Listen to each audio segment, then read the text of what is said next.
Nvidia rising today as the chip maker says it expects to be able to sell in China again. But can it pull ahead of rivals in that country? Our Deirdre Bosa is watching that in today's Tech Check. Morning, Dee. Hey, good morning, Carl. So Wall Street, it's busy calculating the revenue rebound, but here is the bigger picture. This isn't just about selling chips again. It's about keeping China inside Nvidia's software ecosystem.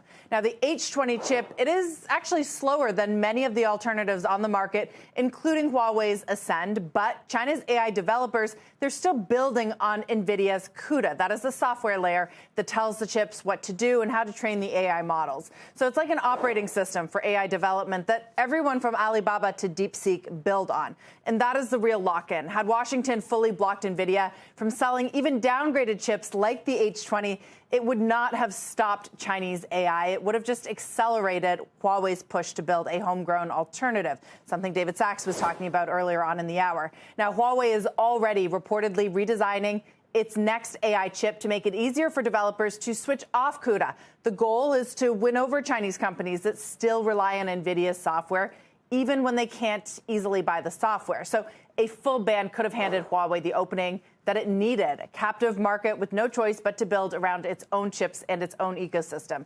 Necessity is the mother of invention, that phrase that our audience has heard often this year when it comes to the race between the U.S. and China in AI. So now with H20 licenses granted, Nvidia gets to keep selling just enough to stay relevant, keep CUDA locked in as the default, an argument that Jensen Huang certainly leaned on in his discussions with President Trump.